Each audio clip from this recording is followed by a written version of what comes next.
Kalau orientasi seksual di dunia ini saya kira sangat luas dan sangat banyak. Mungkin kalau orang awam cuma tahu sebatas lesbian, homoseksual, heteroseksual, panseksual, dan masih banyak lagi sebenarnya.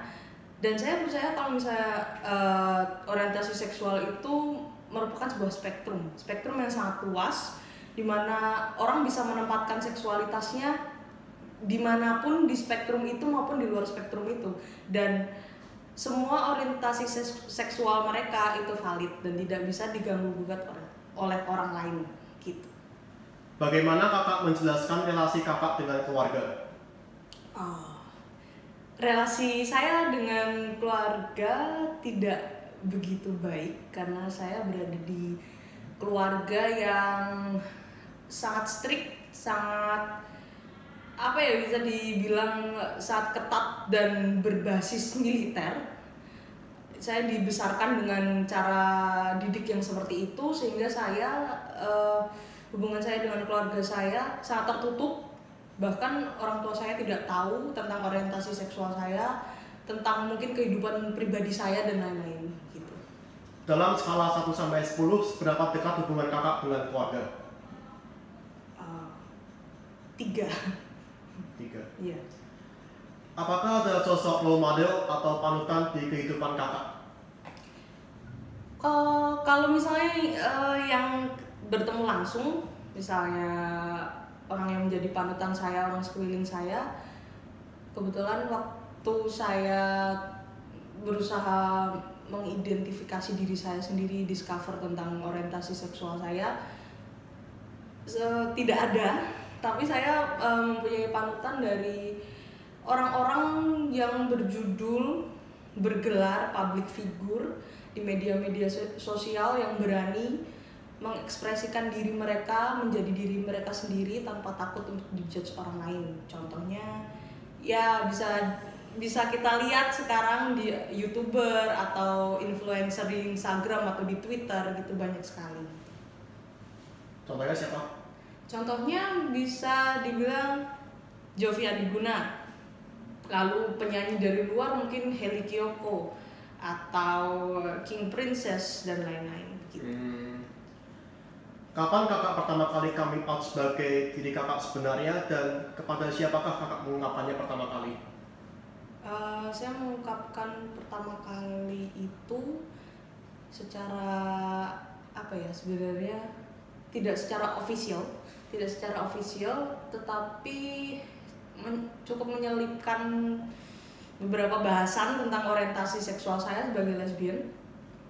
Saya waktu SMP seringkali menyinggung kayak tentang kasus tentang LGBT dan lain sebagainya. Lalu mereka tidak menganggap saya serius karena mungkin mereka pikir kita masih kecil dan lain sebagainya gitu. Sejak umur berapa kakak menyadari jati diri kakak yang sesungguhnya? Saya mulai menyadari dan mulai tidak mendinai orientasi seksual saya waktu SMA, karena SMP saya masih seperti aku berdosa banget gitu kan, karena emang saya tumbuh di lingkungan yang konservatif, bisa dibilang seperti itu, di SMP yang berbasiskan agama, dan hampir setiap hari dibahas tentang betapa berdosanya kaum yang orientasi seksual yang dibilang melenceng gitu. Dan saya sangat-sangat bingung dan sakit hati tentunya, karena kenapa kalau ini salah, kenapa saya masih hidup gitu kan, kenapa nggak udahan aja lah gitu kan, gitulah. Apa perasaan kakak jika ada orang yang memanggil kakak dengan pronoun yang salah? Sebenarnya kalau misalnya pronoun yang salah, misalnya mereka memanggil saya sebagai mas atau selama itu bukan dengan konotasi yang negatif atau ofensif yang sengaja untuk menyinggung saya nggak apa-apa gitu. Tapi kalau memang sengaja untuk menyerang saya dan lain sebagainya, saya tentu saja sakit hati, tapi ya gimana lagi gitu. Kakak paling nyaman berbusana seperti apa? Saya sebisa mungkin tidak membatasi diri saya untuk berbusana seperti apa. Saya kayak kalau lagi pengen pakai rok ya pakai rok, kalau lagi pengen pakai baju yang maskulin dengan jeans, mungkin celana basket atau kolor sendal jepit, saya sebisa mungkin tidak membatasi diri saya dalam hal mengekspresikan diri gitu. Siapakah orang paling terpercaya kakak yang bisa menerima keluh kesah kakak? Teman-teman saya tentunya. Saya sangat bersyukur sekali, terima kasih teman-teman saya sudah menjadi orang-orang terdekat yang ya bisa menjaga kewarasan saya sampai detik ini, menjaga saya tetap hidup sampai detik ini, mungkin menjaga saya supaya tidak putus asa dan mungkin hilang dari dunia ini, mungkin karena ya begitulah lingkungan saya. Saya sangat bersyukur karena saya dianugerahi teman-teman yang seperti ini yang menerima saya apa adanya. Apa sih miskonsepsi yang paling sering kakak dengar tentang LGBT? Miskonsepsi banyak banget ya. Contohnya pasti kamu LGBT ini jangan deket-deket ntar diperkosa lo gitu kan ya. Cakep lo. Kayak maksudnya kalau tentang memperkosa atau tidak itu ke heteroseksual pun bisa gitu. Coba hitung berapa banyak perbandingannya kasus-kasus pelecehan seksual oleh heteroseksual dan homoseksual. Itu sebenarnya tergantung orangnya, tergantung otaknya bejat atau tidak gitu loh. Itu sama sekali tidak ada hubungannya dengan orientasi seksual. Jadi apapun orientasi seksual kalian atau pelaku itu sama sekali tidak ada hubungannya dengan pelecehan seksual. Atau yang miskonsepsi kedua kayak jangan deket-deket nanti ketularan. Well, saya hidup selama sepanjang hidup saya berteman dengan heteroseksual, saya nggak menjadi heteroseksual tuh saya masih homoseksual. Dan itu kalau logikanya dibalik loh, pikir aja, is that even possible kalau saya lesbian lalu saya bermain dengan heteroseksual, mereka akan menjadi lesbian gitu kan? Nggak ada hubungannya gitu. Karena kakak mempunyai orientasi seksual yang menyukai sama jenis, apakah masih ada sedikit rasa untuk lawan jenis? No. Kalau secara seksual no, sama sekali tidak. Well, ya buka-bukaan aja. We're talking about porn. No, sama sekali nggak ada ketertarikan. It just no, nggak. Emang enggak gitu, ya gimana lagi gitu. Nah, pertanyaan berikutnya nih mungkin terkesan sedikit sensitif, jadi kakak boleh menjawab ya atau enggak. Okay. Jadi apakah kakak mempunyai rencana untuk memiliki buah hati di masa depan? Sebenarnya kalau untuk memiliki buah hati di masa depan, selama pada waktu itu di masa depan saya sudah ya kuat secara mental, secara finansial, dan lingkungan saya mendukung, itu bukan suatu hal yang impossible gitu. Tapi untuk sekarang itu tentu saja tidak, karena secara mental dan finansial sama sekali tidak mendukung. Jadi itu sih pertimbangan saya gitu. Jika kakak mempunyai kesempatan untuk lahir kembali ke dunia ini, ingin seperti apa kakak dilahirkan? Saya seringkali memikirkan tentang hal ini kayak kalau besok dilahirkan kembali saya menjadi apa ya? Saya bahagia jadi diri saya sekarang ini karena I don't know, kayak menjadi diri sendiri itu sangat membahagiakan gitu, untuk tidak berpura-pura. Mungkin kalau mempunyai kesempatan di masa depan atau di waktu lain untuk dilahirkan kembali, saya akan tetap menjadi diri saya sendiri karena ini emang diri saya gitu. Apakah ada yang ingin dirubah dari segi fisik kakak ini? Nah, ya nggak ada sih, karena emang begini adanya gitu, Cik. Mau digimain lagi gitu. Bagaimana menurut kakak tingkat toleransi masyarakat Indonesia dalam memperlakukan kaum LGBT dalam skala 1 sampai 10? Kalau berdasarkan berita-berita yang beredar, yang saya dengar dari sana dari sini, kalau di Indonesia sendiri saya pikir masih di skala 2 atau 3. Tapi yang saya rasakan sendiri di lingkungan saya sendiri, yang mana sangat-sangat nyaman bagi saya, dan saya bersyukur karena saya ditempatkan di lingkungan seperti ini. Saya rasa mungkin bisa mencapai angka 4 atau 5, karena ya itu memang keberuntungan saya gitu. Bagaimana pandangan kakak tentang adanya norma agama yang berkontradiksi dengan ideologi kaum LGBT? Kalau ngomongin agama nggak ada habisnya gitu. Kayak itu suatu hal ilahi nggak sih, kayak bahkan manusia sepintar apapun, sereligius apapun gitu, tidak akan bisa memahami, ya bisa dibilang rahasia ilahi gitu kan. Dan tidak sepantasnya kita sebagai manusia itu saling menjudge gitu kan. Kalau kaum LGBT ini pembawa bencana kayak Sodom dan Gomorrah gitu kan, ntar di laknat tuh sama Tuhan gitu. No, itu kayak tahu dari mana gitu, ajudan Tuhan lo gitu. Well, gimana ya? Ya itulah, kita sebagai manusia itu kita berdosa dengan cara kita yang berbeda.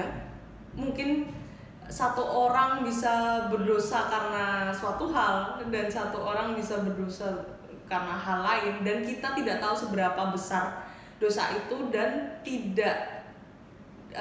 kita tidak tahu, mungkin dosa kita lebih besar dari orang lain dan dari orang yang kita judge gitu. Jadi don't judge. Apa definisi dari open minded dan close minded menurut kakak? Open minded dan close minded. dan close minded.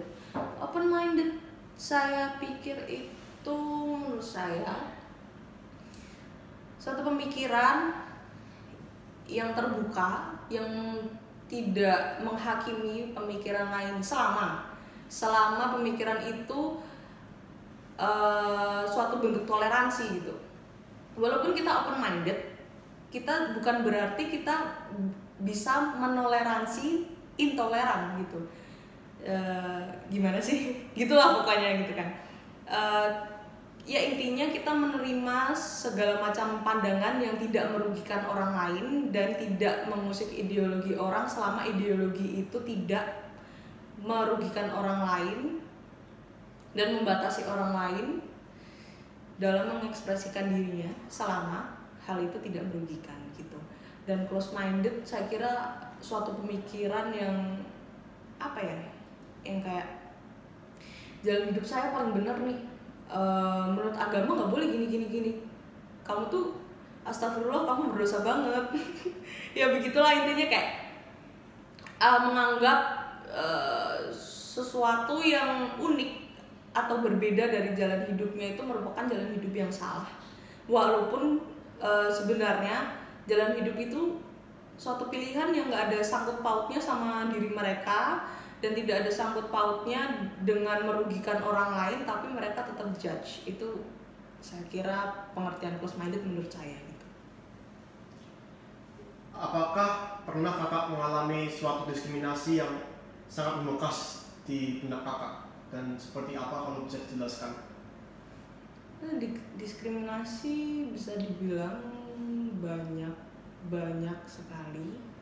Dari zaman saya SMP, diskriminasi mungkin karena saya underground masih in the closet waktu SMP.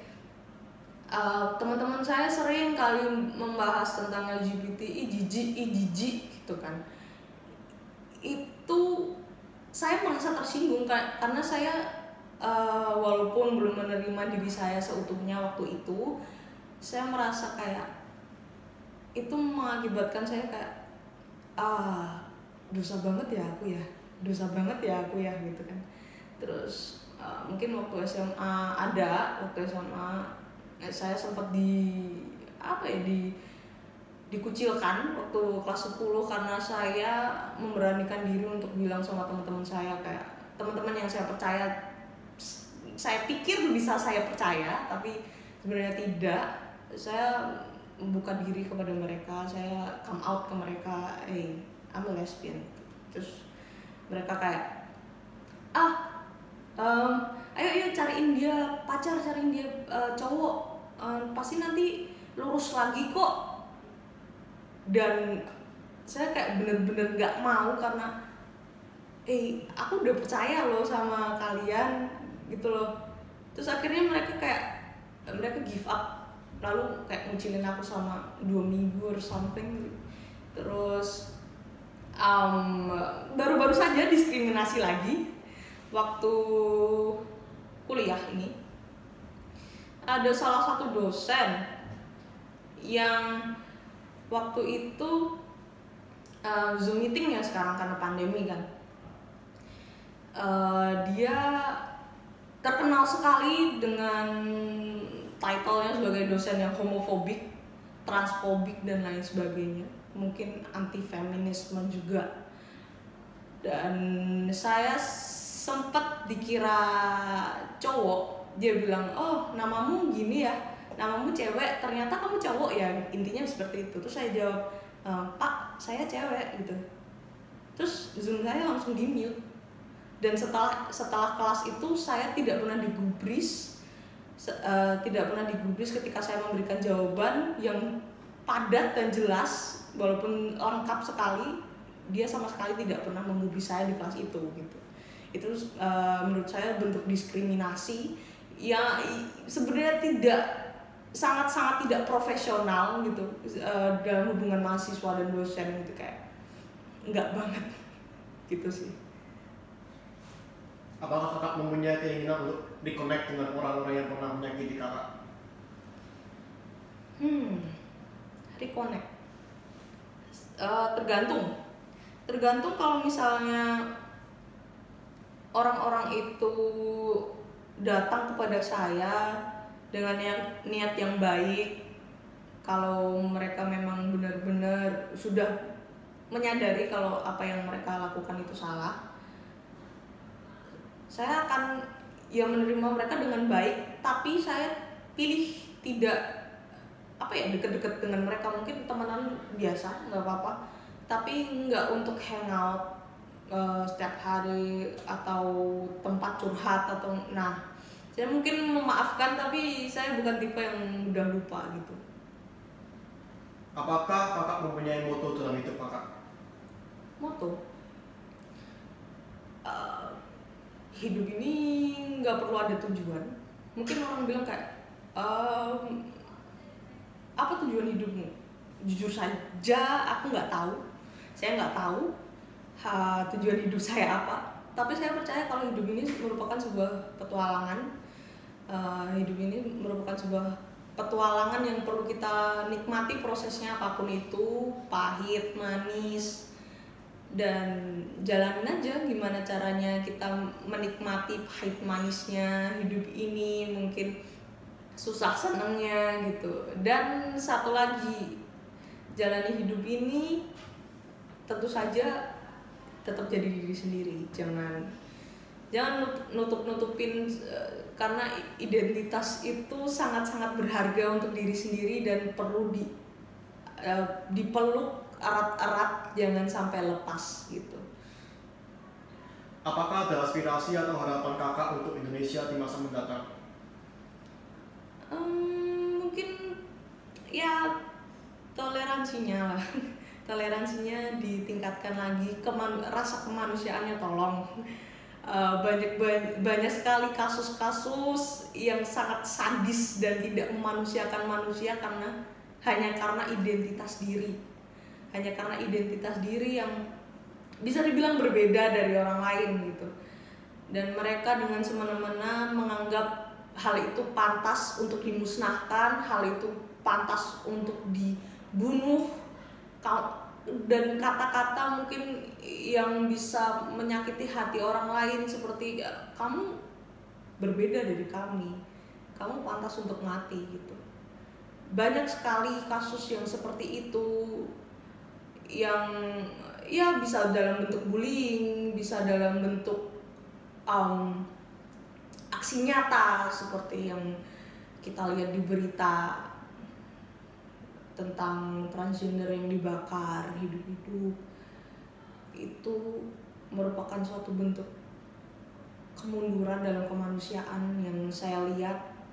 Saya benar-benar sedih bagaimana bisa manusia sebrutal itu, bagaimana manusia bisa hilang rasa kemanusiaannya karena hanya identitas seseorang yang tidak ada sangkut pautnya dengan diri mereka sendiri gitu. Dan mereka memandang hal itu sebagai hal yang salah dan sebagai sumber bencana. Saya sampai sekarang nggak tahu logikanya di mana LGBT bisa bikin tsunami, LGBT bisa bikin gempa bumi. Itu saya sampai sekarang logikanya saya nggak nemu di mana. Dan itu sebenarnya cuma bentuk intoleransi dari orang-orang yang menganggap hidupnya paling benar, jalan hidupnya paling benar, paling lurus, dan mungkin mereka berharap mendapatkan tiket straight up to heaven yang saya kira nggak ada yang tahu siapa yang akan masuk surga, siapa yang akan masuk neraka, nggak ada tahu. Kita cuma manusia gitu, kita tidak lebih dari dari tanah yang ciptaan sama Tuhan gitu. Kita nggak lebih, dan kita harus menyadari itu gitu. Ya sama-sama tanah lah, sama-sama merasa lah gitu kan, kita sama-sama kotor dan berdosa gitu, kita sama-sama pendosa, cuma caranya ini yang berbeda gitu. Saya harap intinya saya harap di Indonesia ini toleransi dan kemanusiaan semakin ditegakkan, dan nggak apa-apa lah kalau misalnya kalian tidak menjadi supporter LGBT yang gempor-gempor gitu, nggak apa-apa gitu kan. Tapi hanya saya mengharapkan toleransinya gitu loh, keterbukaannya, cukup memperlakukan kami sebagai manusia, karena kita emang manusia, nggak ada bedanya gitu. Cuman cara kita untuk mengekspresikan diri berbeda dengan kalian gitu. Apakah ada yang ingin kakak sampaikan kepada orang-orang di luar sana yang belum berani untuk coming out ke sekitarnya? Nggak apa-apa kalau belum berani, nggak apa-apa, karena itu merupakan suatu proses hidup yang berat menurut saya. Untuk coming out itu membutuhkan keberanian yang sangat-sangat besar gitu. Dan selama lingkungan itu belum mendukung, lingkungan itu bisa dibilang membahayakan, jangan. Kalau dirasa belum aman, jangan, nggak apa-apa. Mungkin bisa mencari orang-orang yang bisa dipercaya dan sekiranya bisa mendukung kalian dengan sepenuh hati tanpa menjudge kalian. Karena come out ke orang yang salah atau come out yang dipaksakan itu sangat berpengaruh mungkin dalam segi mental, dalam segi lingkungan, mungkin akan mengalami diskriminasi juga, akan mengalami bullying. Tapi kalau sudah menemukan orang yang tepat, lingkungan yang tepat, dan dirasa aman, itu akan menjadi suatu hal yang sangat membahagiakan dan melegakan gitu. Ya, saya rasa sudah cukup. Makasih banyak karena kakak telah membuka wawasan kami tentang topik ini. Makasih banyak ya kak.